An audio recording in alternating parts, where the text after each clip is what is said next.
पांचों पांडवों का जन्म पिता के होते हुए भी अनोखे रूप में हुआ। एक बार राजा पांडु अपनी दोनों पत्नियों कुंती तथा माद्री के साथ आखेट के लिए वन में गए। वहां उन्हें एक मृग का मैथुनरत जोड़ा दिखाई दिया। पांडु ने तत्काल अपने बाण से उस मृग को घायल कर दिया। मरते हुए मृग ने पांडु को शाप दिया, राजन, तुम्हारे समान क्रूर पुरुष इस संसार में कोई भी नहीं होगा। तूने मुझे मैथुन के समय बाण मारा है, आता जब कभी भी तू मैथुनरत होगा तेरी मृत्यु हो जाएगी। इस शाप से पांडु अत्यंत दुखी हुए और अपनी रानियों से बोले, हे देवियों, अब मैं अपनी समस्त वासनाओं का त्याग करके इस वन में ही रहूंगा, तुम लोग हस्तिनापुर लौट जाओ। उनके वचनों को सुनकर दोनों रानियों ने दुखी होकर कहा, नाथ, हम आपके बिना एक क्षण भी जीवित नहीं रह सकती। आप हमें भी वन में अपने साथ रखने की कृपा कीजिए।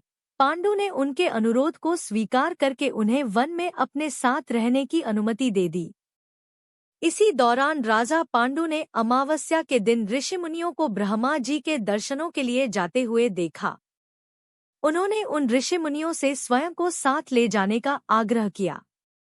उनके इस आग्रह पर ऋषिमुनियों ने कहा, राजन, कोई भी निःसंतान पुरुष ब्रह्मलोक जाने का अधिकारी नहीं हो सकता, अतः हम आपको अपने साथ ले जाने में असमर्थ हैं।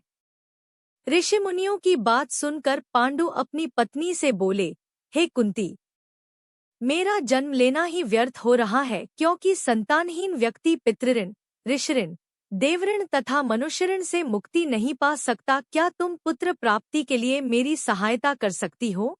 कुंती बोली, हे आर्यपुत्र, दुर्वासा ऋषि ने मुझे ऐसा मंत्र प्रदान किया है जिससे मैं किसी भी देवता का आह्वान करके मनोवांछित वस्तु प्राप्त कर सकती हूँ। आप आज्ञा दीजिए, मैं किस देवता को बुलाऊं? इस पर पांडु ने धर्म को आमंत्रित करने का आदेश दिया। धर्म ने कुंती को पुत्र प्रदान किया जिसका नाम युधिष्ठिर रखा गया। कालांतर में पांडु ने कुंती को पुनः 2 बार वायुदेव तथा इंद्रदेव को आमंत्रित करने की आज्ञा दी। वायुदेव से भीम तथा इंद्र से अर्जुन की उत्पत्ति हुई।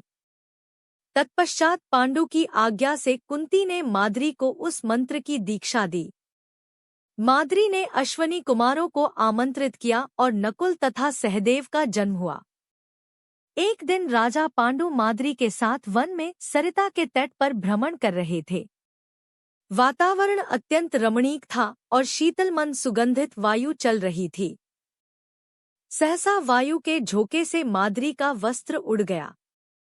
इससे पांडु का मन चंचल हो उठा और वे मैथुन में प्रवृत्त हुए ही थे कि शापवश उनकी मृत्यु हो गई। माद्री उनके साथ सती हो गई, किंतु पुत्रों के पालन पोषण के लिए कुंती हस्तिनापुर लौट आई।